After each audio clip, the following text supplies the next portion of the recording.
ಓಂ ನಮಃ ಶಿವಾಯ. ಶ್ರೀ ಗುರು ಬಸವಲಿಂಗಾಯ ನಮಃ.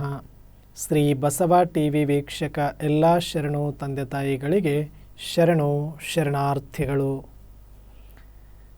ಈ ಒಂದು ವಿಶೇಷವಾದ ಸಂಚಿಕೆಯಲ್ಲಿ ತಮಗೆಲ್ಲರಿಗೂ ಕೂಡ ಹೃತ್ಪೂರ್ವಕವಾದ ಸ್ವಾಗತ. ಈ ವಿಶೇಷ ಸಂಚಿಕೆಯ ಹೆಸರೇ ಆಗಿದೆ ವಿವೇಕ ದರ್ಶನ. ವಿವೇಕ ದರ್ಶನ ಎನ್ನುವ ಹೆಸರು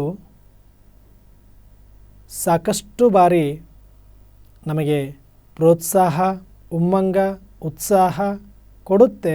ಆದರೆ ಎಷ್ಟೋ ಸಾರಿ ಏನಿದು ವಿವೇಕ ದರ್ಶನ, ಎಲ್ಲಾಗುತ್ತೆ, ಹೇಗಾಗುತ್ತೆ, ಹೇಗೆ ಮಾಡಿಕೊಳ್ಳೋದು ಅನ್ನುವ ಹಲವು ಪ್ರಶ್ನೆಗಳು ಕೂಡ ನಮ್ಮ ಮನಪಟಲದಲ್ಲಿ ಬಂದು ಹೋಗುತ್ತೆ. ಸಾಮಾನ್ಯವಾಗಿ ವಿವೇಕ ಮತ್ತು ಅವಿವೇಕ, ವಿವೇಕಕ್ಕಿಂತ ಹೆಚ್ಚಾಗಿ ಅವಿವೇಕ ನಮಗೆಲ್ಲರಿಗೂ ಕೂಡ ಚಿರಪರಿಚಿತ. ಸಾಮಾನ್ಯವಾಗಿ ಇದನ್ನು ನಾವು ಬಳಸ್ತೇವೆ. ಯಾರಾದರೂ ಸ್ವಲ್ಪ ತಪ್ಪನ್ನು ಮಾಡಿದರೆ, ಸ್ವಲ್ಪ ಏನಾದರೂ ಅವರು ತಪ್ಪು ನಿರ್ಧಾರಗಳನ್ನು ಕೈಗೊಂಡ್ರೆ, ಕೆಟ್ಟ ಕೆಲಸಗಳನ್ನು ಮಾಡಿದರೆ, ಎಲ್ಲೋಗಿತ್ತು ನಿಮ್ಮ ಬುದ್ಧಿ, ಎಷ್ಟು ಅವಿವೇಕಿಯಾಗಿದ್ದೀರಿ ಅಂತ ಅದನ್ನು ಎಚ್ಚರಿಕೆ ಕೊಡುವ ಪದವಾಗಿ ನಾವು ಹಾಡು ಭಾಷೆಯಲ್ಲಿ ಬಳಸ್ತೇವೆ. ಆದರೆ ಅವಿವೇಕಿ ಅಂದರೆ ನಮಗೆ ಅಷ್ಟೊಂದು ಬೇಜಾರಾಗ್ಬಿಡುತ್ತೆ.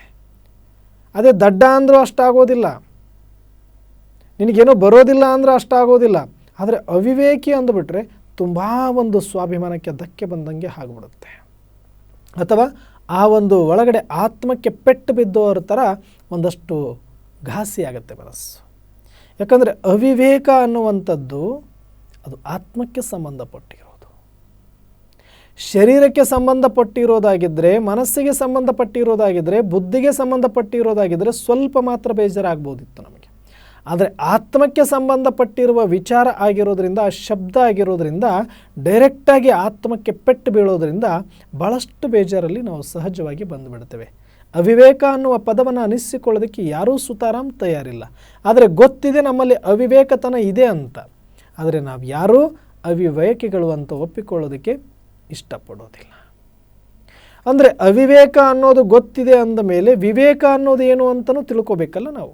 ಅವಿವೇಕ ಅಂದರೆ ವಿವೇಕ ಇಲ್ಲದೆ ಇರುವವನು. ಹಾಗಿದ್ರೆ ವಿವೇಕ ಅಂದರೆ ಇದ್ರ ಬಗ್ಗೆ ಯಾರೂ ತಲೆ ಕೆಡಿಸಿಕೊಳ್ಳೋದಿಲ್ಲ. ಅವಿವೇಕ ಅಂದರೆ ಬೇಜಾರಾಗತ್ತೆ. ಆದರೆ ವಿವೇಕ ಇದೆಯಾ ಅಂತ ನೋಡ್ಕೊಳ್ಳೋಕೆ ಹೋದಾಗ ಅದು ಏನು ಅಂತಲೇ ಪರಿಚಯ ಇಲ್ಲ. ಎಷ್ಟು ಅಭಾಸ ಅಲ್ವಾ ಇದು. ಅದೇ ತರಹ ಇವತ್ತು ನಾವು ಅದಕ್ಕೆ ಈ ವಿವೇಕ ದರ್ಶನ ಅಂತಲೇ ಈ ಚಿಂತನ ಲಹರಿಯನ್ನು ಕಳೆದ ಹಲವಾರು ದಿನಗಳಿಂದ ನಾವು ಮಾಡ್ತಾ ಬಂದಿದ್ದೇವೆ. ಕಂಪ್ಲೀಟಾಗಿ ಈ ಎಪಿಸೋಡ್ಗಳನ್ನು ನೀವು ನೋಡ್ತಾ ಬಂದಿದ್ದೆ. ಆದರೆ ವಿವೇಕ ದರ್ಶನ ಅಂತಂದರೆ ಅಲ್ಲಿ ಸ್ವಾಮಿ ವಿವೇಕಾನಂದರು ಕೊಟ್ಟಿರ್ತಕ್ಕಂಥ ಅಮೂಲ್ಯ ಜ್ಞಾನ ರತ್ನಗಳ ಕುರಿತಾಗಿ ಚಿಂತನೆಯೂ ಇರುತ್ತೆ, ಶರಣರು ಕೊಟ್ಟಿರ್ತಕ್ಕಂಥ ವಿವೇಕ ಚಿಂತನೆಗಳು ಕೂಡ ಇರುತ್ತೆ. ಶರಣರು, ಸಂತರು, ಸಾಧು ಸತ್ಪುರುಷರು, ಯಾವುದೇ ಧರ್ಮಾತ್ಮ ಇರಲಿ, ಮಹಾತ್ಮ ಇರಲಿ, ಎಲ್ಲರೂ ಕೊಟ್ಟಿರುವ ಆ ವಿಶೇಷ ಚಿಂತನೆಗಳು ನಮ್ಮ ವಿವೇಕವನ್ನು ಜಾಗೃತಿ ಮಾಡುತ್ತೆ ಅನ್ನೋದಾದರೆ ಎಲ್ಲವನ್ನೂ ಕೂಡ ನಾವು ಅರ್ಥ ಮಾಡಿಕೊಳ್ಳುವ ಅನಿವಾರ್ಯತೆ ಮತ್ತು ಅವಶ್ಯಕತೆ ಇದೆ. ಯಾವುದಕ್ಕೂ ನಾವು ಬೇಲಿ ಹಾಕಿ ಇಷ್ಟರಲ್ಲೇ ನಾವು ಇರಬೇಕು ಅನ್ನುವಂಥ ಅವಶ್ಯಕತೆ ಜ್ಞಾನದಲ್ಲಿ ಬರೋದಿಲ್ಲ. ವ್ಯವಹಾರದಲ್ಲಿ ಲಿಮಿಟೇಷನ್ಸ್ ಬೇಕು, ಸಂಸಾರದಲ್ಲಿ ಲಿಮಿಟೇಷನ್ಸ್ ಬೇಕು. ಆದರೆ ಸಂಸ್ಕಾರದಲ್ಲಿ ಜ್ಞಾನ ಅಂತ ಬಂದಾಗ, ಪವಿತ್ರತೆ ಅಂತ ಬಂದಾಗ, ಸತ್ಯ ಅಂತ ಬಂದಾಗ ನಾವು ಅನ್ಲಿಮಿಟ್ ಆಗಬೇಕಾಗತ್ತೆ, ವಿಶಾಲ ಹೃದಯದವರಾಗಬೇಕಾಗತ್ತೆ. ಆಗ ಮಾತ್ರ ನಾವು ಯಥಾರ್ಥ ವಿವೇಕಿಗಳಾಗಿ ಸತ್ಯವನ್ನು ಅರ್ಥ ಮಾಡ್ಕೊಳ್ಳೋದಕ್ಕೆ ಸಾಧ್ಯ ಆಗುತ್ತೆ. ಅದಕ್ಕೆ ಸ್ವಾಮಿ ವಿವೇಕಾನಂದರು ಜ್ಞಾನವನ್ನು ಹೆಚ್ಚಿಸಿಕೊಳ್ಳೋದು ಅಂತಂದರೆ, ಜ್ಞಾನದ ಮೌಲ್ಯ ಅಡಗಿರೋದು ಯಾವುದರಲ್ಲಿ ಅಂದರೆ ಮನಸ್ಸನ್ನು ಶಕ್ತಿಯುತವು ಮತ್ತು ಶಿಸ್ತುಬದ್ಧವು ಮಾಡುವುದರಲ್ಲಿಯೇ ಜ್ಞಾನದ ಮೌಲ್ಯ ಅಡಗಿದೆ ಅಂತ ಹೇಳ್ತಾರೆ ಅವರು. ಹಾಗಿದ್ದ ಮೇಲೆ ಜಗತ್ತಿನಲ್ಲಿ ಜ್ಞಾನದ ಕೊರತೆ ಇದೆಯಾ? ಇಲ್ಲ. ಆಸಕ್ತಿಗೆ ಕೊರತೆ ಇದೆಯಾ? ಇಲ್ಲ. ಆಸಕ್ತಿಗೆ ಕೊರತೆ ಇದ್ದರೆ ಇವತ್ತು ಯಾವ ಮಠಮಾನ್ಯಗಳು ನಡೀತಾ ಇರಲಿಲ್ಲ. ಜ್ಞಾನಕ್ಕೆ ಕೊರತೆ ಇದ್ದರೆ ಇವತ್ತು ಯಾವ ಆಶ್ರಮಗಳು, ಮಂದಿರಗಳು ಇರ್ತಾ ಇರಲಿಲ್ಲ. ಭಕ್ತಿ ಇದೆ, ಜ್ಞಾನ ಇದೆ, ಬೇಕಾದಷ್ಟು ಆಶ್ರಮಗಳಿದೆ, ಸಿದ್ಧಾಂತಗಳಿದೆ. ಆದರೆ ವಿವೇಕಾನಂದರು ಹೇಳ್ತಾರೆ, ಧರ್ಮ ಸಿದ್ಧಾಂತಗಳ ಮೇಲೆ ಅವಲಂಬಿತ ಆಗಿರಬಾರದು, ಅನುಷ್ಠಾನದ ಮೇಲೆ ಅವಲಂಬಿತವಾಗಿರಬೇಕು ಅಂತ. ಸಿದ್ಧಾಂತಗಳಷ್ಟೇ ಧರ್ಮ ಅಲ್ಲ, ಅನುಷ್ಠಾನ ನಿಜವಾದ ಧರ್ಮ ಅಂತ ಅವರು ಹೇಳ್ತಾರೆ. ಧರ್ಮದ ರಹಸ್ಯ ಇರೋದು ಸಿದ್ಧಾಂತಗಳಲ್ಲಿ ಅಲ್ಲ, ಅನುಷ್ಠಾನದಲ್ಲಿ ಅಂತ. ಹಾಗೆ ಈ ಜಗತ್ತಿನಲ್ಲಿ ಜ್ಞಾನಕ್ಕೆ ಕೊರತೆ ಇರಲಿಲ್ಲ, ಅನುಷ್ಠಾನಕ್ಕೆ ಕೊರತೆ ಇತ್ತು. ಗೊತ್ತಿಲ್ಲ ಅಂತಲ್ಲ, ಗೊತ್ತಿಲ್ಲದಂಗೆ ನಟನೆ ಮಾಡ್ತಿದ್ದಾರೆ ಅಷ್ಟೇ. ಕೇಳಿದ್ದನ್ನೇ 1000 ಸಲ ಕೇಳ್ತಾರೆ, ಅದನ್ನೇ ಭಕ್ತಿ ಅಂತ ತೋರಿಸ್ಕೊಳ್ತಾರೆ. ಕೇಳಿದ್ದನ್ನೇ 1000 ಸಲ ಕೇಳ್ತಾರೆ, ಅದನ್ನೇ ಶ್ರವಣ ಅಂತ ತೋರಿಸ್ಕೊಳ್ತಾರೆ. ಆಧ್ಯಾತ್ಮಿಕದಲ್ಲಿ ಆಸಕ್ತಿ ಅಂತ ತೋರಿಸ್ಕೊಳ್ತಾರೆ. ತೋರಿಸ್ಕೊಳ್ಳೋದಕ್ಕೋಸ್ಕರ ಕೇಳ್ತಿದ್ದಾರೆ ಹೊರತಾಗಿ ಕೇಳಿದ್ದೆಲ್ಲವನ್ನು ಅಳವಡಿಸಿಕೊಂಡಿದ್ದರೆ ಕೇಳಬೇಕಾದ ಅವಶ್ಯಕತೆನೇ ಇರ್ತಾ ಇರಲಿಲ್ಲ. ಅಷ್ಟೂ ಕೇಳಿದ್ದೇವೆ ನಾವು. ಆದರೆ ಅನುಷ್ಠಾನ ಅಂತ ಬಂದರೆ ಏನೂ ಇಲ್ಲ. ಅದಕ್ಕೆ ವಿವೇಕಾನಂದರ ಜೀವನ ಒಂದು ಅನುಷ್ಠಾನದ ಜೀವನ ಅಂತ ಕರಿಬಹುದು. ಅವರ ಆಡುವ ಮಾತು, ನೋಡುವ ನೋಟ, ಮಾಡುವ ಕಾರ್ಯ, ಪ್ರತಿಯೊಂದು ಯೋಚಿಸುವ ಸಂಕಲ್ಪವೂ ಸಹ ಅಷ್ಟು ಉದಾತ್ತವಾಗಿತ್ತು, ಶ್ರೇಷ್ಠವಾಗಿತ್ತು, ವಿಶಾಲವಾಗಿತ್ತು. ಹಾಗಾಗಿ ಸ್ವಾಮಿ ವಿವೇಕಾನಂದರು ಯಾವ ಸೀಮೆಗಳಿಗೂ ಸಿಲುಕದೆ ಎಲ್ಲೆಗೂ ಮೀರಿ ಇವತ್ತು ವಿಶ್ವದಾದ್ಯಂತ ಹರಡಿಕೊಂಡು ಆಕಾಶದೆತ್ತರಕ್ಕೆ ನಿಂತಿರೋದು. ಅದು ಒಂದು ವ್ಯಕ್ತಿತ್ವ, ಅದು ಒಂದು ಅನುಷ್ಠಾನ. ಬರೀ ಸಿದ್ಧಾಂತಕ್ಕಾಗಿ ಬಡದಾಡಲಿಲ್ಲ, ಅನುಷ್ಠಾನಕ್ಕಾಗಿ ಬಡದಾಡಿದರು. ಸಿದ್ಧಾಂತ ಯಾರು ಬೇಕಾದರೂ ಹೇಳ್ತಾರೆ, ಒಂದು ಗಿಳಿಗೆ ಕಲಿಸಿದರೂ ಕೂಡ ಅದು ಒಂದು ಪಾಠ ಮಾಡುತ್ತೆ. ಒಂದು ಸಿಡಿಯಲ್ಲಿ ತುಂಬಿಸಿಟ್ರೆ ಅದು ಸ್ಟಾಕ್ ಆಗಿ ಎಲ್ಲರಿಗೂ ತಿಳಿಸುತ್ತೆ. ಆದರೆ ಅನುಷ್ಠಾನ ಇಲ್ಲದ ಸಿದ್ಧಾಂತ ಯಾವ ಕೆಲಸಕ್ಕೂ ಬರೋದಿಲ್ಲ, ಆ ಧರ್ಮನೂ ಕೂಡ ಉದ್ಧಾರ ಆಗಲಿಕ್ಕೆ ಸಾಧ್ಯ ಇಲ್ಲ. ಅದಕ್ಕೆ ಧರ್ಮ ಅಂದರೆ ಯಾವತ್ತೂ ಕೂಡ ಸದಾ ಕಾಲಕ್ಕಾಗಿ ಅನುಷ್ಠಾನದಲ್ಲಿ ಇರುವಂಥದ್ದಾಗಿರಬೇಕು. ಆ ಜ್ಞಾನ ಅಂತಂದರೆ ಮನಸ್ಸನ್ನು ಶಕ್ತಿಯುತ ಮತ್ತು ಶಿಸ್ತುಬದ್ಧ ಮಾಡಲಿಕ್ಕೆ ಬರುತ್ತಿರಬೇಕು. ಆವಾಗ ಅಲ್ಲಿ ಒಂದು ಸಾಧನೆಯನ್ನು ನಾವು ನಿರೀಕ್ಷಿಸಲಿಕ್ಕೆ ಸಾಧ್ಯ ಇದೆ ಅಂತ ಹೇಳ್ತಾರೆ ಅವರು. ನೀನು ಸಾಧನೆ ಮಾಡಬೇಕು ಅಂತಂದರೆ ಜಗತ್ತಿನ ಪೆಟ್ಟುಗಳಿಗೆ ಅಂಜಿ ಹೋಗಿ ಕೂತ್ಕೊಳ್ಳೋದಲ್ಲ, ಜಗತ್ತಿನ ಮಧ್ಯೆ ಇದ್ದು ಬದುಕಿ ತೋರಿಸಬೇಕು. ಅನ್ಯರ ಕಲ್ಯಾಣಕ್ಕಾಗಿ ಬದುಕುವುದನ್ನೇ ಬದುಕು ಅಂತ ಹೇಳಿದರು, ಉಳಿದದ್ದೆಲ್ಲವೂ ಕೂಡ ಮರಣ ಅಂತ ಹೇಳ್ತಾರೆ. ಅಂದರೆ ಎಷ್ಟರ ಮಟ್ಟಿಗೆ ಅವರಲ್ಲಿ ತೀಕ್ಷ್ಣತೆ ಇರಬೇಡ. ಅದಕ್ಕೆ ಯಾವಾಗಲೂ ಕೂಡ ಜನಗಳ ಮಧ್ಯೆ ಇರಬೇಕು ಅಂತಂದರೆ ನಾವು ಏನಾದರೂ ಒಂದು ಬೇರೆಯವ್ರಿಗೋಸ್ಕರ ಮಾಡ್ತಾ ಇರಬೇಕಾಗತ್ತೆ. ಬೇರೆಯವ್ರಿಗೋಸ್ಕರ ಮಾಡ್ತಾ ಇರೋದರಲ್ಲೇ ನಿಜವಾಗಿಯೂ ಕೂಡ ಸತ್ಯ ಅತೀಂದ್ರಿಯ ಸುಖವನ್ನು ಅವರು ಅನುಭವ ಮಾಡಿರೋದ್ರಿಂದ ಮುಕ್ತಿಯನ್ನು ಬೇಕಾದರೂ ಕಡೆಗಣಿಸು, ಆದರೆ ಬೇರೆಯವರ ಸೇವೆಯಲ್ಲಿ ನಿನ್ನನ್ನು ನೀನು ತೊಡಗಿಸಿಕೊ ಅಂತ ಹೇಳಿದರು. ಅಂದರೆ ಮುಕ್ತಿಗಿಂತಲೂ ಶ್ರೇಷ್ಠ ಅನ್ಯರ ಕಲ್ಯಾಣ ಮಾಡುವ ಭಾವನೆಯಲ್ಲಿರುವಂಥ ತೃಪ್ತಿ. ಯಾವಾಗ ನಾನು ಈ ಒಂದು ವಿಶಾಲ ಹೃದಯದಲ್ಲಿ ಭಾವನೆಯನ್ನು ಇಟ್ಟುಕೊಳ್ತೇನೆ, ನನ್ನಿಂದ ಜಗತ್ತಿಗೆ ಏನಾದರೂ ಒಂದು ಕೊಡುಗೆ ಕೊಡಬೇಕು, ಯಾರದ್ದಾದರೂ ಒಂದಷ್ಟು ಕಲ್ಯಾಣ ಮಾಡಬೇಕು, ಯಾರಿಗಾದರೂ ಒಂದಷ್ಟು ನನ್ನಿಂದ ಸಹಾಯ ಆಗಬೇಕು, ಕಣ್ಣೀರನ್ನು ಒರೆಸಬೇಕು, ಕುಗ್ಗಿರುವವರನ್ನು ಹಿಗ್ಗಿಸಬೇಕು, ಅಶಕ್ತರನ್ನು ಸಶಕ್ತರನ್ನಾಗಿ ಮಾಡಬೇಕು, ನಿರಾಶೆ ಆಗಿರುವವರನ್ನು ಭರವಸೆಯನ್ನೇ ಪರಿವರ್ತಿಸಬೇಕು ಅಂತ ಒಂದು ಇಚ್ಛೆ ಇದ್ದರೆ ಅದಕ್ಕಿಂತ ದೊಡ್ಡ ಕಲ್ಯಾಣ, ಅದಕ್ಕಿಂತ ಜೀವನ ಮುಕ್ತಿ ಮತ್ತೆ ಯಾವುದೂ ಇಲ್ಲ. ಸತ್ತ ಮೇಲೆ ಎಲ್ಲೋ ಒಂದು ಕಡೆ ಹೋಗಿ ಕೂತ್ಕೊಂಡು ಅದನ್ನು ಮುಕ್ತಿ ಅಂತ ಅನುಭವಿಸುವುದು ಅಲ್ಲ, ಇಲ್ಲೇ ಇದ್ದು ಮಾಡಿ ಅವರ ಬರುವ ಕಣ್ಣೀರನ್ನು ಒರೆಸಿ ಆನಂದ ಬಾಷ್ಪ ತರಿಸೋದರಲ್ಲಿ ನಿಜವಾದ ಜೀವನ ಮುಕ್ತಿ ಇದೆಯೇ ಹೊರತಾಗಿ ಯಾವುದೇ ಕಾರಣಕ್ಕೂ ಅದರಲ್ಲಿ ದೊಡ್ಡ ಮಾತೇನಿಲ್ಲ, ದೊಡ್ಡ ಸುಖ ಏನಿಲ್ಲ ಮುಕ್ತಿಯಲ್ಲಿ. ಇದರಲ್ಲಿ ನಿಜವಾದ ಜೀವನ ಮುಕ್ತಿಯಲ್ಲಿರುವಂಥ ಸುಖ ಬೇರೆ ಎಲ್ಲೂ ನೀನು ಸಿಗಲಿಕ್ಕೆ ಸಾಧ್ಯ ಇಲ್ಲ. ಅದಕ್ಕೆ ನೀನು ಇಡೀ ಜಗತ್ತಿನ ಭಾರ ಎಲ್ಲವೂ ಕೂಡ ನನ್ನ ತಲೆ ಮೇಲೆ ಬಿದ್ದಿದೆ ಅನ್ನೋ ರೀತಿಯಲ್ಲಿ ನೀನು ಕೆಲಸ ಮಾಡು, ಅಂದರೆ ವಿಶ್ವ ಕಲ್ಯಾಣಕ್ಕಾಗಿ ನೀನು ಧುಮುಕಿ ಬಿಡು ಅಂತ ಹೇಳ್ತಾರೆ ಅವರು. ನೋಡಬೇಡ, ಯೋಚಿಸಬೇಡ, ಧುಮುಕಿ ಬಿಡು ಅಂತ ಹೇಳಿದ್ರವರು.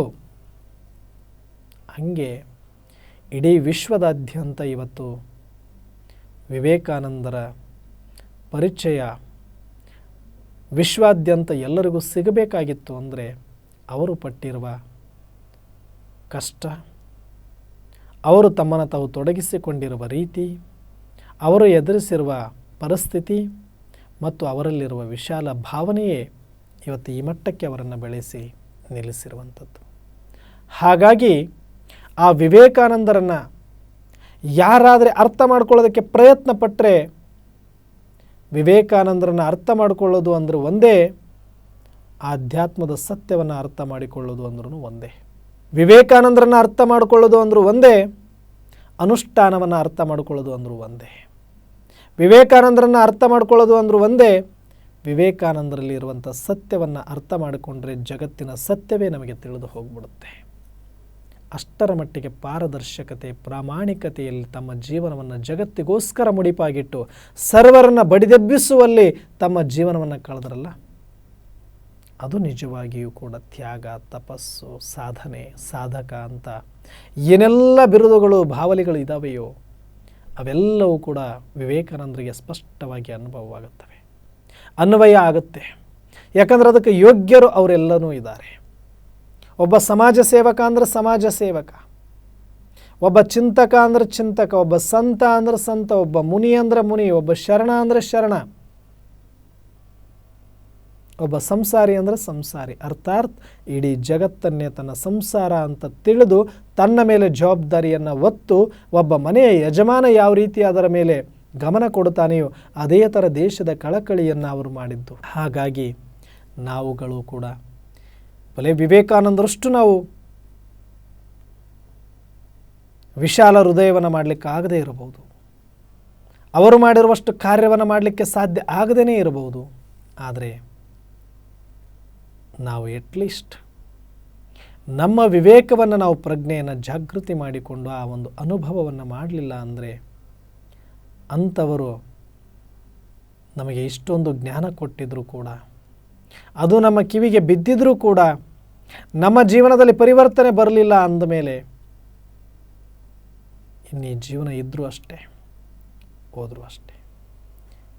ಕರುನಾಡಲ್ಲಿ ಶರಣರನ್ನು ಕಂಡಿದ್ದೇವೆ, ವೈರಾಗ್ಯ ವಿರಾಗಿಣಿ ಅಕ್ಕ ಮಹಾದೇವಿಯನ್ನು ಕಂಡಿದ್ದೇವೆ, ಅಣ್ಣ ಬಸವಣ್ಣನನ್ನು ಕಂಡಿದ್ದೇವೆ, ಅಲ್ಲಮ ಪ್ರಭುಗಳನ್ನು ಕಂಡಿದ್ದೇವೆ, ಶಿಶುನಾಳ ಶರೀಫರನ್ನು ಕಂಡಿದ್ದೇವೆ. ಸಾಕಷ್ಟು ಜನ ಸಂತರು ಶರಣರನ್ನು ಕಂಡಿರುವ ನಾಡು ಈ ದೇಶ. ಇಷ್ಟೆಲ್ಲ ಕೇಳಿ ಆದ ಮೇಲೂ ಕೂಡ ಇಷ್ಟು ದುಃಖ ಬಂಧನದಲ್ಲಿ ಬಳಲ್ತಾ ಇದೆ ಅಂದರೆ ಇದೆಲ್ಲನೂ ಕೂಡ ಅವರಿಗೆ ಮಾಡುವ ಅವಮಾನವೇ ಹೊರತಾಗಿ ಮತ್ತೇನೂ ಅಲ್ಲ. ಹಾಗಾಗಿ ಯಾವುದೇ ಕಾರಣಕ್ಕೂ ನಾವು ನಮ್ಮ ವಿವೇಕವನ್ನು ಕಳೆದುಕೊಳ್ಳದೆ, ಅಥವಾ ಕಳೆದುಕೊಂಡಿದ್ದರೆ ಆ ವಿವೇಕವನ್ನು ಮತ್ತೆ ಪಡೆದುಕೊಳ್ಳುವ ತನಕ ನಾವು ಪುರುಷಾರ್ಥವನ್ನು ಮಾಡುವುದು ಮೊದಲ ಗುರಿಯಾಗಬೇಕಾಗತ್ತೆ. ಆ ವಿವೇಕವನ್ನು ಎಚ್ಚರಿಸಿ ನಮ್ಮನ್ನು ಮುನ್ನಡೆಸುವಲ್ಲಿ ಶ್ರೇಷ್ಠ ಸಹಯೋಗ ನಮಗೆ ವಿವೇಕಾನಂದರದ್ದು ಸಿಗುತ್ತೆ. ಪ್ರತಿಯೊಬ್ಬರಲ್ಲಿ ಹುದುಗಿರುವಂಥ ಆ ಒಂದು ಆತ್ಮಶಕ್ತಿಯನ್ನು, ಆತ್ಮವಿಶ್ವಾಸವನ್ನು, ಭರವಸೆಯನ್ನು, ಅವಿನಾಶಿ ಶಕ್ತಿಯನ್ನು ನಮ್ಮಲ್ಲಿ ಜಾಗೃತಗೊಳಿಸೋದಕ್ಕಾಗಿಯೇ ಆ ಪರಮಾತ್ಮ ಪುಣ್ಯಾತ್ಮ ಈ ವಿವೇಕಾನಂದರನ್ನು ಭೂಮಿಗೆ ಕಳಿಸಿದ್ರೇನು ಅಂತ ನಮಗೆ ಅನಿಸುತ್ತೆ. ಅಷ್ಟರ ಮಟ್ಟಿಗೆ ಆತ್ಮದ ಬಗ್ಗೆ ಅವರಿಗೆ ಜಾಗೃತಿಯ ಕಲ್ಪನೆ, ಒಳಗಡೆ ಇರ್ತಕ್ಕಂಥ ಚೈತನ್ಯ ಶಕ್ತಿಯ ಬಗ್ಗೆ ಅಪಾರವಾದ ನಂಬಿಕೆ. ಶಿಕ್ಷಣ ಅಂದರೆ ಬೇರೆ ಏನೂ ಅಲ್ಲ, ಈಗಾಗಲೇ ಮನುಷ್ಯನ ಒಳಗಡೆ ಅಡಗಿರುವ ಶಕ್ತಿಯನ್ನು ಹೊರ ಎಬ್ಬಿಸುವುದು, ಜಾಗೃತ ಮಾಡಿಸುವುದೇ ಶಿಕ್ಷಣ ಅಂತ ಹೇಳ್ತಾರೆ. ಅಂದಮೇಲೆ ಅವ್ರದ್ದು ನೇರಾನೇರ ಮಾತು ಆತ್ಮಕ್ಕೆ ಹೊರತಾಗಿ ಶಿಕ್ಷಣ ಅಂದರೆ ಅದು ಬರೀ ಒಂದು ದುಡ್ಡನ್ನು ಗಳಿಸಲಿಕ್ಕೆ ಯಾವುದೋ ಒಂದು ವಿದ್ಯೆಯನ್ನು ಕಲಿಸುವ ಒಂದು ಕೊಠಡಿಗಳಲ್ಲ, ಒಳಗಡೆ ಇರುವ ಶಕ್ತಿಯನ್ನು ಹೊರಗಡೆ ತರಿಸುವ ಒಂದು ಅಸ್ತ್ರವೇ ಶಿಕ್ಷಣ ಅಂತ ಹೇಳ್ತಾರೆ. ಅವರ ಕಲ್ಪನೆಗೂ ನಮ್ಮ ಕಲ್ಪನೆಗೂ ಅಜಗಜಾಂತರ ವ್ಯತ್ಯಾಸ. ರೋಗ ಬಂದಿರೋದು ಎತ್ತಿಗೆ, ಬರೆ ಆಗ್ತಾ ಇರೋದು ಎಮ್ಮೆಗೆ ಅಂದಂಗೆ, ಕೆಟ್ಟಿರೋದು ಆತ್ಮದ ಒಳಗಡೆ, ವಿಸ್ಮೃತಿಯಾಗಿರೋದು, ಕಳ್ಕೊಂಡಿರೋದು ಆತ್ಮದ ಗುಣಗಳನ್ನು, ಆತ್ಮದ ಶಕ್ತಿಯನ್ನು, ಆತ್ಮದ ಸ್ಮೃತಿಯನ್ನು, ಆತ್ಮ ಜಾಗೃತಿಯನ್ನು. ಆದರೆ ಮಾಡಿಕೊಳ್ಳೋದಕ್ಕೆ ಹೊರಟಿರೋದು, ಪ್ರಯತ್ನ ಪಡುತ್ತಿರೋದು ಶರೀರಕ್ಕೆ, ಶರೀರದ ಸುಖಕ್ಕಾಗಿ ನಾವು ತಾತ್ಕಾಲಿಕವಾಗಿರುವಂಥದ್ದರಲ್ಲಿ ನಾವೀಗ ಅದರಿಂದ ಬೀಳ್ತಾ ಇದ್ದೇವೆ. ಹಾಗಾಗಿ ದಯವಿಟ್ಟು ಇನ್ನು ಮುಂದಾದರೂ ಕೂಡ ನಾವು ಈ ಒಂದು ವಿವೇಕ ದರ್ಶನ ಚಿಂತನೆ ಮುಗಿಯುವುದರೊಳಗಾಗಿ ಯಥಾರ್ಥ ನಿರಾಕಾರ ಆತ್ಮ ಚೈತನ್ಯದ ಕುರಿತಾಗಿ ಒಂದಷ್ಟು ಚಿಂತನೆಯನ್ನು ಮಾಡೋಣ. ಬೇಕಾದಷ್ಟು ಶಾಸ್ತ್ರಗಳಿರಲಿ, ಬೇಕಾದಷ್ಟು ನಮಗೆ ಬೇಕಾದಷ್ಟು ಜ್ಞಾನವನ್ನು ಸಿಕ್ಕಿದರೂ ಕೂಡ ಇಲ್ಲಿಯ ತನಕ ಯಾವುದು ನಾವು ಅಳವಡಿಸಿಕೊಳ್ಳಲಿಕ್ಕೆ ಆಗಿಲ್ಲವೋ ಇನ್ನು ಮುಂದಾದರೂ ಕೈಲಾದಷ್ಟು ಪ್ರಯತ್ನ ಮಾಡೋಣ, ಪ್ರಾಮಾಣಿಕ ಪ್ರಯತ್ನ ಮಾಡೋಣ. ನನ್ನಲ್ಲಿರುವ ಎಲ್ಲ ಶಕ್ತಿಯನ್ನು ಕೂಡ ಪೂರ್ತಿಯಾಗಿ ಸಮರ್ಪಣೆ ಮಾಡಿ ಆದರೂ ಸರಿ ನನ್ನ ವಿವೇಕವನ್ನು ಜಾಗೃತ ಮಾಡಿಕೊಳ್ಳುವುದರ ಕಡೆಗೆ ಗಮನ ಕೊಡೋಣ. ಈ ಶರೀರದಲ್ಲಿ ಪ್ರಾಣ ಇರುವವರೆಗೂ ಕೂಡ ಆತ್ಮ ಜಾಗೃತಿಗಾಗಿಯೇ ನನ್ನ ಜೀವನ ಮೀಸಲಾಗಿರಬೇಕು. ಈ ಶರೀರ ಬಿಡುವುದರ ಒಳಗಾಗಿಯೇ ನನ್ನ ಒಳಗಡೆ ಇರುವ ವಿವೇಕವನ್ನು, ಆ ಪ್ರಜ್ಞೆಯ ಅನುಭೂತಿಯನ್ನು ಮಾಡಿಯೇ ನಾನು ಶರೀರ ಬಿಡಬೇಕು. ಇಂತಹ ಒಂದು ಛಲ ನಮ್ಮಲ್ಲಿ ಇದ್ದರೆ ಮಾತ್ರನೇ, ನಾನು ಅನುಭವ ಮಾಡಿ ಅನ್ಯರಿಗೂ ಅನುಭವ ಮಾಡಿಸಬೇಕು ಅನ್ನುವ ವಿಶಾಲ ಭಾವ ಇದ್ದರೆ ಮಾತ್ರನೇ ಆತ ಒಬ್ಬ ಸಾಧಕ ಆಗ್ತಾನೆ, ಆತನದು ಒಂದು ಸಾಧನೆ ಅಂತ ಆಗುತ್ತೆ. ಅದಕ್ಕೆ ಯಾವಾಗಲೂ ಕೂಡ ನಾವು ಯಾರೊಬ್ಬರ ಮೇಲೆ ಯಾವುದರ ಮೇಲೆ ಆಧಾರಿತರಾಗಬಾರದು. ಅದಕ್ಕೆ ಅವರು ಹೇಳ್ತಾರೆ, ಎಲ್ಲರ ಸಹಾಯಕ್ಕಿಂತ ಶ್ರೇಷ್ಠವಾದದ್ದು ಪರಮಾತ್ಮನ ಸಹಾಯ. ನಂಬುವುದಾದರೆ ಪರಮಾತ್ಮ ಪರಾಶಕ್ತಿಯನ್ನು ನಂಬು, ನಿನ್ನಲ್ಲಿರುವ ಆತ್ಮಶಕ್ತಿಯನ್ನು ನಂಬು, ಬಿಟ್ಟರೆ ಬೇರೆ ಯಾವುದರ ಮೇಲೆ ಯಾರ ಮೇಲೆಯೂ ಕೂಡ ನೀನು ನಂಬಿಕೆ ಇಡುವ ಅವಶ್ಯಕತೆ ಇಲ್ಲ. ಜಗತ್ತಿನಲ್ಲಿ ನಮಗೆ ಕೆಟ್ಟದ್ದನ್ನು ನಾವು ಮಾತ್ರ ಮಾಡಿಕೊಳ್ಳಬಲ್ಲೆವು, ಬೇರೆ ಯಾರೂ ಕೂಡ ನಮ್ಮನ್ನು ಕೆಟ್ಟವರನ್ನಾಗಿ ಮಾಡಲಿಕ್ಕೆ ಸಾಧ್ಯನೇ ಇಲ್ಲ ಅಂತ ಹೇಳ್ತಾರೆ. ಅಂದರೆ ನಮ್ಮ ವಿವೇಕ ಮತ್ತು ಅವಿವೇಕದ ಪ್ರಶ್ನೆ ಇದು ಅಷ್ಟೇ. ನಾನು ವಿವೇಕಿಯಾಗಿದ್ದರೆ ನನ್ನನ್ನು ಯಾರೂ ಸಹ ಕೆಡಿಸ್ಲಿಕ್ಕೆ ಆಗಲಿ ಅಲುಗಾಡಿಸ್ಲಿಕ್ಕೆ ಆಗಲಿ ಸಾಧ್ಯವಿಲ್ಲ. ಆದರೆ ಯಾರು ಅವಿವೇಕಿಗಳಾಗ್ತೀವಿ, ಅರ್ಥಾರ್ಥ ದೇಹದ ಭಾನದಲ್ಲಿ ಬಂದು ಇಂದ್ರಿಯಗಳ ಸುಖವೇ ನನ್ನ ಸುಖ ಅಂತ ತಿಳಿದು ಇಂದ್ರಿಯಗಳಿಗೆ ದಾಸರಾಗಿ ಸಂಸಾರದಲ್ಲಿ ಈ ಒಂದು ಜವಾಬ್ದಾರಿ ನಿರ್ವಹಿಸೋದಕ್ಕೆ ನಾನು ಹುಟ್ಟೀನಿ ಅನ್ನೋ ಥರ ಒಂದು ಕತ್ತೆ ಇರೋದೇ ಭಾರ ಹೊರಕ್ಕೆ ಅನ್ನೋ ರೀತಿಯಲ್ಲಿ ಬರೀ ಸಂಸಾರದ ನೆಪಗಳನ್ನು ಹೇಳಿಕೊಂಡು ಆ ಭಾರಗಳನ್ನು ಹೊತ್ತುಕೊಂಡು ಸಾಗಿ ಸಾಗಿ ಒಂದು ದಿನ ಸತ್ತು ಹೋಗೋದೇ ಆಯಿತು ಹೊರತಾಗಿ ಒಳಗಡೆ ಇರುವ ಅಂತಸತ್ವವನ್ನು ತೆಗೀಲಿಲ್ಲ, ಅನುಭವ ಮಾಡಲಿಲ್ಲ ಅಂದರೆ ಏನರ್ಥ ಇದೆ ಈ ಜೀವನಕ್ಕೆ? ಹಾಗಾಗಿ ಅಂಥ ಒಂದು ಕನಿಷ್ಠ ಜೀವನದಿಂದ ಶ್ರೇಷ್ಠ ಜೀವನ ಆಗಬೇಕು.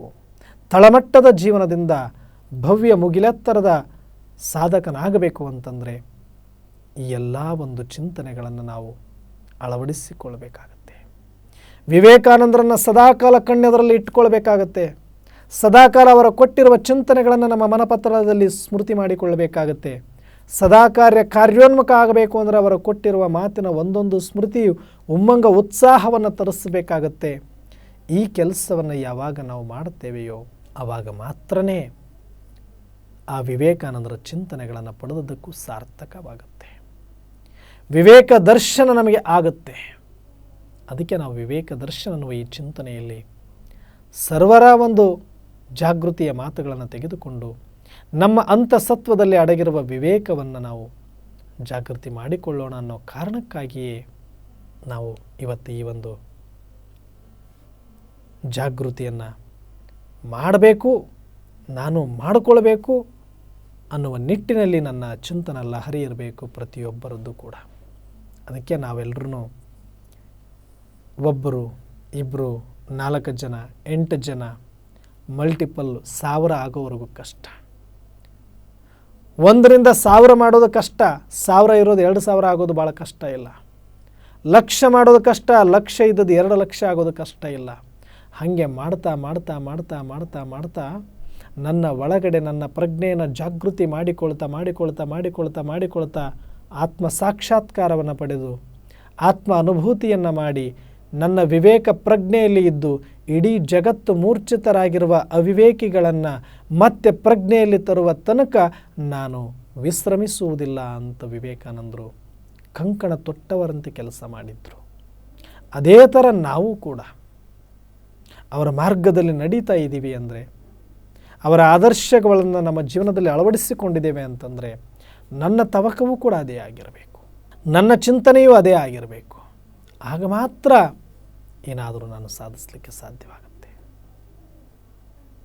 ಬರುವಂಥ ಮುಂದಿನ ಸಮಾಜದಲ್ಲಿ ನಾವು ಒಂದು ಶ್ರೇಷ್ಠ ಸತೋಪ್ರಧಾನ ಜೀವನವನ್ನು ನಿರೀಕ್ಷೆ ಮಾಡಲಿಕ್ಕೆ ಸಾಧ್ಯ ಇದೆ. ಜಗತ್ತಿನಲ್ಲಿ ಒಂದು ಶ್ರೇಷ್ಠ ಮಟ್ಟದ ಭವ್ಯ ದಿವ್ಯ ಗುಣಗಳನ್ನು ನಾವು ನಿರೀಕ್ಷಿಸಲಿಕ್ಕೆ ಸಾಧ್ಯತೆ ಇದೆ. ಇಲ್ಲ ಅಂತಂದರೆ ಯಾವುದೇ ಕಾರಣಕ್ಕೂ ನಾವು ಎಷ್ಟೇ ಕಷ್ಟಪಟ್ಟರು, ಎಷ್ಟೇ ಪರಿಶ್ರಮ ಪಟ್ಟರು, ಈ ಒಂದು ದೃಷ್ಟಿಕೋನ ಇರಲಿಲ್ಲ ಅಂತಂದರೆ, ಈ ಒಂದು ನಮಗೆ ದೃಷ್ಟಿಕೋನ ಅಷ್ಟೇ ಅಲ್ಲ, ಒಂದು ತವಕ, ಆಸಕ್ತಿ ಇಲ್ಲದೆ ಹೋದರೆ ನಾವು ಎಷ್ಟೇ ಪರಿಶ್ರಮ ಪಟ್ಟು ಏನೇ ಸಾಧನಗಳನ್ನು ತಂದು ಮನೆ ತುಂಬಿಸಬಹುದೇ ಹೊರತಾಗಿ ನಮ್ಮ ಮನಸ್ಸನ್ನು ತುಂಬಿಸಲಿಕ್ಕೆ ಹೇಗೆ ಸಾಧ್ಯ? ಮನಸ್ಸು ಯಾವಾಗ ನಿಶ್ಶಕ್ತವಾಗಿದೆಯೋ, ಯಾವಾಗ ಬಲಹೀನವಾಗಿದೆಯೋ, ಆಗ ಮನಸ್ಸಿನಲ್ಲಿ ಅನೇಕ ಗೊಂದಲಗಳು, ಮನಸ್ಸಿನಲ್ಲಿ ಅನೇಕ ಉದ್ವೇಗಗಳು, ಮನಸ್ಸಿನಲ್ಲಿ ಅನೇಕ ಆತಂಕಗಳು, ಮನಸ್ಸಿನಲ್ಲಿ ಅನೇಕ ಚಿಂತೆ ದುಗುಡ ದುಮ್ಮಾನಗಳು ತುಂಬಿಕೊಂಡು ಮನೆಯಲ್ಲಿ ಮಾತ್ರ ಸಾಮಾನುಗಳನ್ನು ತುಂಬಿಕೊಂಡ್ರೆ ಎಲ್ಲಿ ಸುಖ? ಯಾವುದು ಅನುಭವಿಸಬೇಕಾಗಿತ್ತೋ ಮನಸ್ಸು, ಆ ಮನಸ್ಸೇ ಆಸಕ್ತಿ ಕಳೆದುಕೊಂಡಿದೆ. ಯಾವುದು ಅನುಭವಿಸಬೇಕಾಗಿತ್ತು ಆ ಮನಸ್ಸೇ ಭರವಸೆ ಕಳೆದುಕೊಂಡಿದೆ. ಯಾವುದು ಎದ್ದು ಕೂತ್ಕೊಳ್ಬೇಕಾಗಿತ್ತು ಆ ಮನಸ್ಸೇ ಮಲಗಿದೆ. ಮನಸ್ಸೇ ನಿಶ್ಶಕ್ತವಾಗಿದೆ, ರೋಗಗ್ರಸ್ತವಾಗಿದೆ. ಇನ್ನು ಎಷ್ಟು ತುಂಬಿಸಿ ಏನಾಗಬೇಕು? ಈಗ ಉದಾಹರಣೆಗೆ ಮನೆಯಲ್ಲಿ ಮಾಲೀಕ ಇದ್ದಾನೆ. ಮಾಲೀಕ ಸಾಕಷ್ಟು ಜೀವನ ಪರ್ಯಂತ ದುಡಿದಿದ್ದಾನೆ, ಸಾಕಷ್ಟು ಮನೆಯಲ್ಲಿ ತುಂಬಿಸಿದ್ದಾನೆ ಸಾಮಾನುಗಳನ್ನು. ಫ್ರಿಜ್ಗಳು ತುಂಬ ಹಣ್ಣುಗಳು ತುಂಬಿಸಿಟ್ಟಿದ್ದಾನೆ, ಗೋಡಾನುಗಳು ತುಂಬ ದವಸ ಧಾನ್ಯಗಳನ್ನು ತುಂಬಿಸಿಟ್ಟಿದ್ದಾನೆ, ಅಡುಗೆ ಮನೆಯಲ್ಲಿ ಎಲ್ಲ ತರಕಾರಿ ತುಂಬಿಸಿಟ್ಟಿದ್ದಾನೆ. ಮನೆಯೇನೋ ತುಂಬಿದೆ, ಸಂಬಂಧಗಳಿಂದ ತುಂಬಿದೆ, ವಸ್ತುಗಳಿಂದ ತುಂಬಿದೆ, ಆದರೆ ಮನಸ್ಸು ಖಾಲಿಯಾಗಿದೆ. ಆತನಿಗೆ ಒಂದಷ್ಟು ಯಾವುದಾದ್ರೂ ಶಾರೀರಿಕನೇ ತಗೊಂಡ್ರೂ ರೋಗ ಬಂತು ಅಂತ ಇಟ್ಕೊಳ್ಳಿ, ಶುಗರು, BP, ಇನ್ನೊಂದು ಮತ್ತೊಂದು, ಈ ಥರ ರೋಗ ಬಂದು ನಾಲಿಗೆಗೆ ಯಾವ ರುಚಿನೂ ಇಲ್ಲದ ಹಾಗೆ ಆಗಿ ಆತ ಯಾವುದೊಂದನ್ನು ಕೂಡ ಸ್ವೀಕರಿಸುವ ಹಂತ ಇಲ್ಲ ಅಂದರೆ ಸಾಮಾನುಗಳಿಂದ ತುಂಬಿಸಿ ಏನು ಪ್ರಯೋಜನ? ಸ್ವೀಕರಿಸಬೇಕಾಗಿರುವ ವ್ಯಕ್ತಿಯ ರೋಗಗ್ರಸ್ತನಾಗಿದ್ದಾಗ ಸ್ವೀಕರಿಸಬೇಕಾದ ವಸ್ತು ಅಥವಾ ವ್ಯಕ್ತಿ ಆತನ ನಾಲಿಗೆಯೇ ಕೆಟ್ಟಿರಬೇಕಾದ್ರೆ ಈ ವಸ್ತುಗಳಿಂದ, ಹಣ್ಣುಗಳಿಂದ, ತರಕಾರಿಗಳಿಂದ, ಸಂಬಂಧಗಳಿಂದ ಏನು ಪ್ರಯೋಜನ ಪಡಿತಾನೆ? ಎಷ್ಟು ನಿಷ್ಪ್ರಯೋಜಕ, ನಿಸ್ಸಹಾಯಕನಾಗ್ತಾನೆಯೋ, ಹತಾಶನಾಗ್ತಾನೆಯೋ, ಪಶ್ಚಾತ್ತಾಪದಲ್ಲಿ ಮುಳುಗ್ತಾನೆಯೋ ಅದೇ ಥರ ಮನಸ್ಸಾಗಿರೋದು. ಮನಸ್ಸಿಗೆ ಇವತ್ತು ಎಲ್ಲ ಸಿಕ್ಕಿದೆ, ಒಳ್ಳೆ ಶರೀರ, ಒಳ್ಳೆ ಸಂಬಂಧ, ಒಳ್ಳೆ ಕಾರು, ಒಳ್ಳೆ ಧನ, ಒಳ್ಳೆ ಸಂಪತ್ತು ಎಲ್ಲವೂ ಇದೆ, ಆದರೆ ಅದೇ ಇಲ್ಲ. ಯಾವುದು? ಮನಸ್ಸಿನಲ್ಲಿ ಆಸಕ್ತಿನೇ ಉಳ್ಕೊಂಡಿಲ್ಲ, ಮನಸ್ಸಿಗೆ ಭರವಸೆನೇ ಉಳ್ಕೊಂಡಿಲ್ಲ, ಮನಸ್ಸಿನಲ್ಲಿ ಶಕ್ತಿ ಇಲ್ಲ. ಬರೀ ನಿರಾಸಕ್ತಿ, ನಿರಾಶೆ, ಚಿಂತೆ, ಭಯ, ದುಃಖ ಇಷ್ಟೆಲ್ಲ ಮನಸ್ಸಲ್ಲಿ ತುಂಬಿಕೊಂಡು ಮನೆ ತುಂಬ ಸಾಮಾನು ತುಂಬಿಸ್ತಾ ಹೋದರೆ ಎಲ್ಲಿ ಸುಖ ಆಗುತ್ತೆ?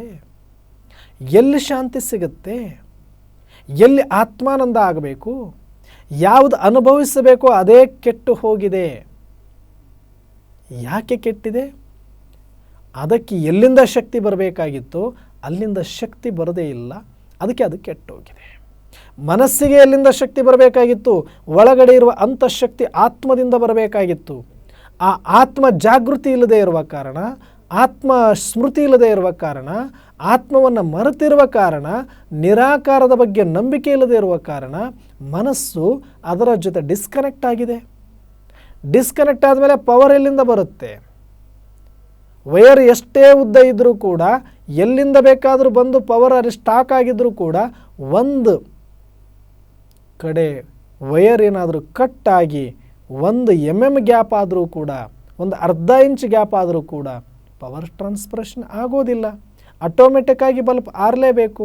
ಹಾಗೆ ಮನಸ್ಸು ಯಾವಾಗ ಆತ್ಮದ ಜೊತೆ ಕನೆಕ್ಟ್ ಇರುತ್ತೋ, ಪರಮಾತ್ಮನ ಜೊತೆ ಕನೆಕ್ಟ್ ಇರುತ್ತೋ, ಅಲ್ಲಿಯ ತನಕ ಅದಕ್ಕೆ ಶಕ್ತಿಯ ಪವರ್ ಸಿಗ್ತಾ ಇರುತ್ತೆ, ಗುಣಗಳ ಪವರ್ ಸಿಗ್ತಾ ಇರುತ್ತೆ. ಯಾವಾಗ ಮನಸ್ಸು ಡಿಸ್ಕನೆಕ್ಟ್ ಆಯಿತು ಪರಮಾತ್ಮನ ಜೊತೆ, ಆತ್ಮದ ಜೊತೆ, ಆಗ ಆ ಮನಸ್ಸು ತನ್ನ ಶಕ್ತಿಯನ್ನು ಕಳೆದುಕೊಂಡು ಬಿಕಾರಿ ಆಗುತ್ತೆ. ಮನಸ್ಸು ಬಿಕಾರಿಯಾಗಿ ಮನೆಯನ್ನು ನೀನು ಶ್ರೀಮಂತ ಮಾಡಿದರೆ ಯಾವ ಉಪಯೋಗನೂ ಇಲ್ಲ. ಆ ದೃಷ್ಟಿಯಲ್ಲಿ ಇವತ್ತು ಜಗತ್ತಿನಲ್ಲಿ ಎಲ್ಲರೂ ಶ್ರೀಮಂತರಂತೆ ತೋರಿಸಿಕೊಳ್ತಿದ್ದಾರೆ, ಚೆನ್ನಾಗಿದ್ದೀವಿ ಅನ್ನೋ ಥರದಲ್ಲಿ ಪೋಸ್ಗಳನ್ನು ಕೊಡ್ತಿದ್ದಾರೆ ನಿಜ. ಆದರೆ ಒಳಗಿರುವ ಮನಸ್ಸು ಎಲ್ಲರದ್ದು ರೋಗಗ್ರಸ್ತವೇ ಆಗಿದೆ. ಮನಸ್ಸಿನ ದೃಷ್ಟಿಯಲ್ಲಿ ಎಲ್ಲರೂ ಬಿಕಾರಿಗಳೇ ಆಗಿದ್ದಾರೆ, ಮನಸ್ಸಿನ ದೃಷ್ಟಿಯಲ್ಲಿ ಎಲ್ಲರೂ ಕೂಡ ನಿಶ್ಶಕ್ತರೇ ಆಗಿದ್ದಾರೆ. ಅಂದ ಮೇಲೆ ಯಾವಾಗ ಮನಸ್ಸು ಶಾಂತವಾಗೋದು, ಯಾವಾಗ ಮನಸ್ಸು ಸಂತೃಪ್ತವಾಗೋದು, ಯಾವಾಗ ಜೀವನ್ಮುಕ್ತಿ ಸ್ಥಿತಿ ಅನುಭವ ಮಾಡೋದು, ಅದಕ್ಕೆ ವಿವೇಕಾನಂದರು ಹೇಳ್ತಾರೆ, ನಮ್ಮ ಒಳಗಡೆ ಇರುವ ಆತ್ಮ ಮತ್ತು ಪರಮಾತ್ಮದ ಮೇಲೆ ವಿಶ್ವಾಸವನ್ನಿಟ್ಟು ಮನಸ್ಸನ್ನು ಯಾವಾಗಲೂ ನಿರಂತರ ಪರಮಾತ್ಮನ ಜೊತೆ ಜೋಡಿಸಿ, ಆಗ ಆ ವಿವೇಕ ಎಚ್ಚರವಾದಾಗ, ಜಾಗೃತಗೊಂಡಾಗ ನಿನ್ನ ಒಳಗಡೆ ಅಗಾಧವಾದ ಶಕ್ತಿ, ಅನುಭವ, ಅತೀಂದ್ರಿಯ ಸುಖವನ್ನು ಮಾಡಲಿಕ್ಕೆ ಸಾಧ್ಯ ಅನ್ನುವಂಥ ಚಿಂತನೆಯನ್ನು ಕೊಟ್ಟಿದ್ದಾರೆ. ಇವತ್ತು ಇಂಥ ಒಂದು ವಿವೇಕ ದರ್ಶನವನ್ನು ಮಾಡಿದರೆ ನಾವು ಕೂಡ ಸಾರ್ಥಕ ಜೀವನವನ್ನು ಮಾಡಿದಂತಾಗುತ್ತೆ. ಹಾಗಾಗಿ ನಾವು ಕೂಡ ಅಂಥ ರೀತಿಯ ವಿವೇಕ ದರ್ಶನವನ್ನು ಮಾಡೋಣ ಅಂತ ಹೇಳ್ತಾ ಇವತ್ತಿನ ಈ ಚಿಂತನೆಯನ್ನು ಮುಕ್ತಾಯ ಮಾಡ್ತಾ ಇದ್ದೀನಿ. ಎಲ್ಲರಿಗೂ ಶರಣು ಶರಣಾರ್ಥಿಗಳು.